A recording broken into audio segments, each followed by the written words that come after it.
Hello team and welcome to another ATP Geopolitics video with myself, Jonathan MS Pierce. This is the Ukraine War Frontline update for the 26th of September 2023.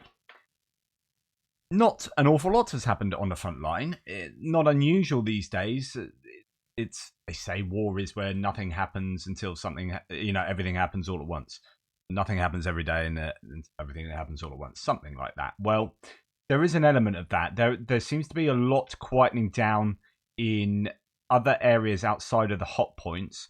So if we go to the Institute for the Study of War American military think tank and look to the Svatova to the Kupiansk to Svatova to Crimea front line, this area in the northeast, then literally nothing happened yesterday. Russian forces did not conduct any ground attacks along the Kupiansk-Svatova-Crimea line on September the 25th. The Ukrainian General Staff reported that Russian forces did not conduct offensive actions in either the Kupiansk or Liman directions. Ukrainian forces reportedly conducted a strike on Russian logistics in a deep rear area of occupied Luhansk Oblast on the 25th. Russian and Ukrainian sources reported that Ukrainian forces struck an unspecified industrial facility in Sorokyna, a prominent Russian mill blogger claimed that Ukrainian forces launched 3 Storm Shadow cruise missiles there.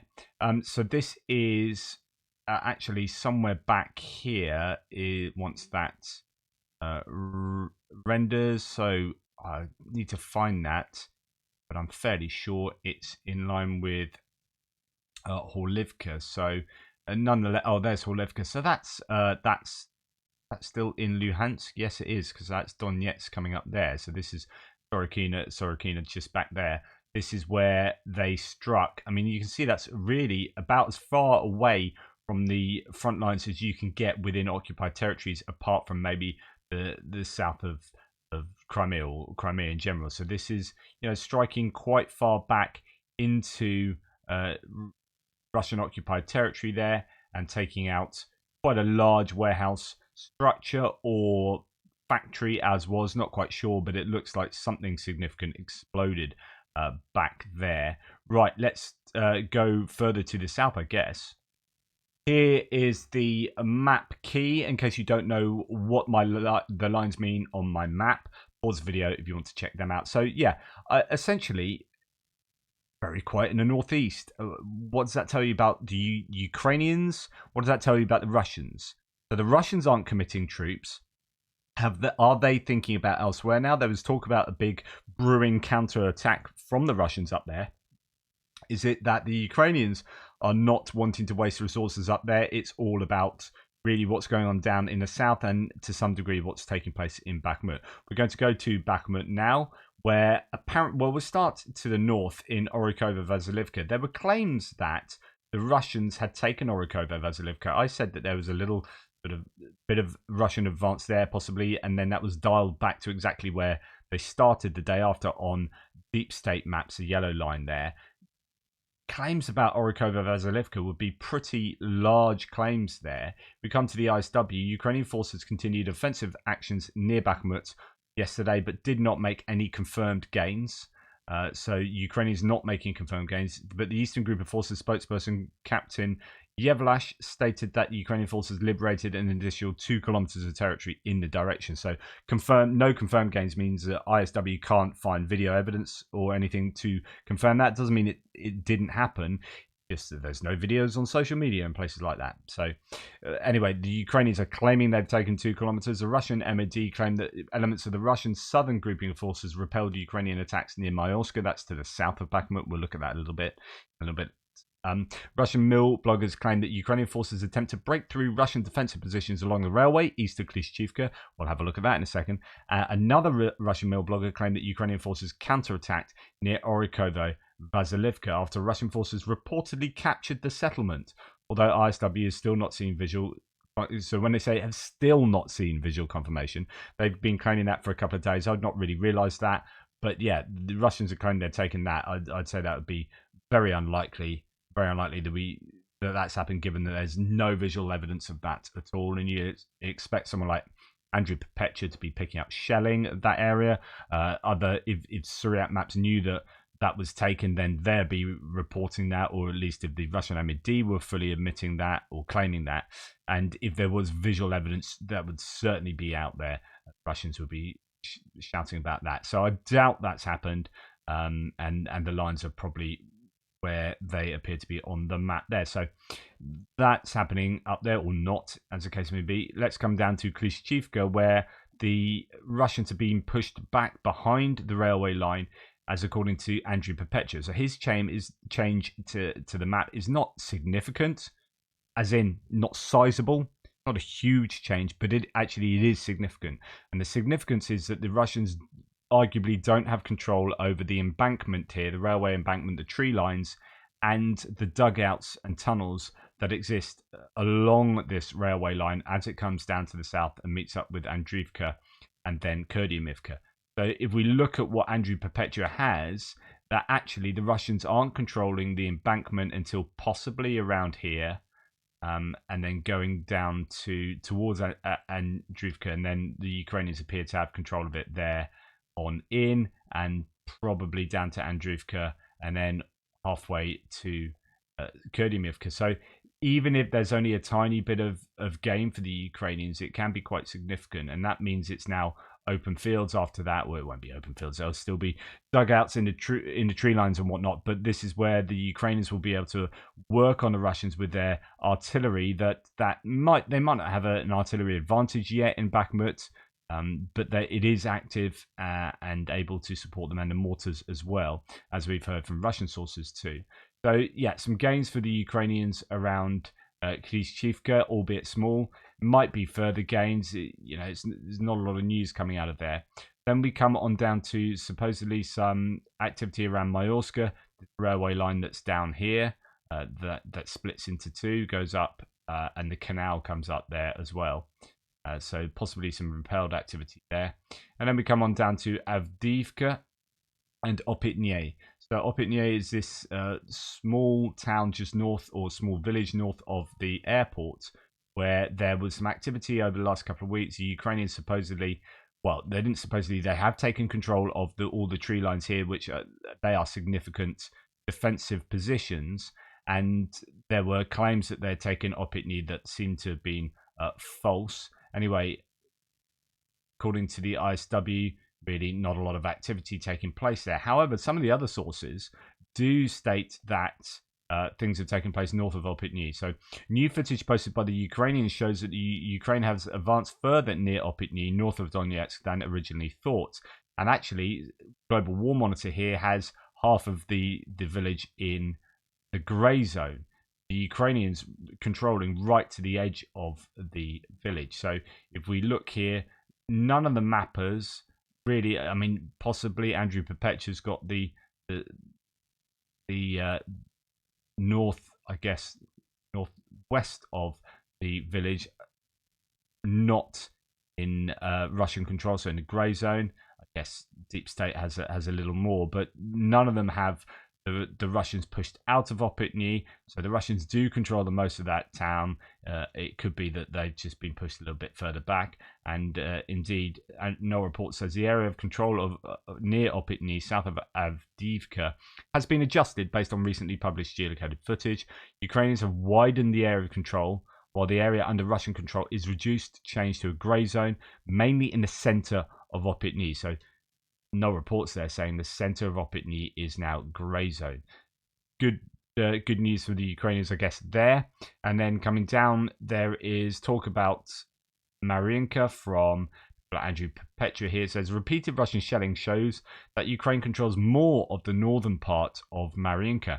So he's actually extended the Ukrainian control into the grey zone. It's not changing any of the Russian control as far as Andrew Perpetua is concerned, but if you look at that part above the middle of that lake there, that is here, that the Ukrainians definitely do control, as according to some recent video imagery. It doesn't change his defensive line, probably doesn't change Surat Map's defensive line there either. Just to finish what is saying, this may actually be overly conservative. They may control even further to the east, And just to go talk about what Andrew Perpetua said about Opitny, where we just were, repeated Russian drone attacks suggest Ukraine is advancing down the tree line near Opitny. Note the failed Russian counterattack of BMP2 exploded spectacularly. So there is activity taking place, but that is, according to him, activity taking place north of the town, north of the village. So there might not be fighting within confines of Opitny. Anyway, that brings us to really the southern front line as we come around the corner to Mikhailska Vuhledar. Not really too much information coming out from there. There's a bit of talk about Novomykolivka, about how I think the Russians have been trying to take that without too much success. Here we have unsuccessfully attempted to recapture lost positions near Novomykolivka. A Russian mill blogger claimed that Russian forces attacked near Marinka and on the southern approaches to Avdiivka, but did not specify an outcome. So there is activity in these places, but it's certainly a lot less than we have seen it previously. And indeed, Velika Novosilka doesn't command much space in the ISW either. I mean, this is the paragraph that now represents this entire area. And that sector represents the largest amount of land that the Ukrainians have taken back in their counteroffensive, arguably. And now it's not really featuring because it seems like the Ukrainians are concentrating on one area alone, majorly. As in, there are reconnaissance and force operations near Priyutne, apparently. Infantry groups still operating near Uruzhaini, but other than that, it's not huge maneuvers. So it's coming back to the Robotyne sector, where the Ukrainians are still very active. There's a lot of activity taking place there. Right. I forgot Bakhmut claim. Did I from no reports here, but usual kind of claim about a little bit of movement there. In fact, if we go back, let's have a look at it. After securing the area west of the railway lines, the Ukrainians shifted attention to Kurdy and Mivka. To my latest information, a push towards the settlement has begun. Information available is too preliminary to share. I will, of course, update when possible. So they're moving towards that Kurdy Mivka down to the south of Andriivka, which we kind of knew anyway, but sorry, I forgot. That was out of order. That should have been bang out of order. Should have been before Avdiivka. Anyway, on to the Verbove sector. So Null reports again here says Novoprokopivka Verbove axis. The Ukrainians have managed to secure a road north of Novoprokopivka and landed in the northern outskirts. Well, this is something we've kind of been hearing about for some time now. They're supposed to be fighting in the outskirts. So this is the road coming north that cuts through a number of trench lines here. The Ukrainians are fighting in the northern outskirts of Novoprokopivka, so no change really there. Northeast of Verbove, the Ukrainians have started to push along the trench line towards Novofedorivka, so this is important and made significant progress. The Russians are pushed back. So let's have a look at that. This is the idea that was talked about yesterday with regard to the 56th VDV regiment that are positioned in Novofedorivka being, potentially encircled. That's going to happen, but the Russians are being pushed back along the trench line to the north of Verbove, and apparently with some success for the Ukrainians. So the Ukrainians could be much further to the east in this area. I'm not quite sure what's happening around Novopokrovka. It seems to have been a little bit quieter than it was certainly a month or so ago.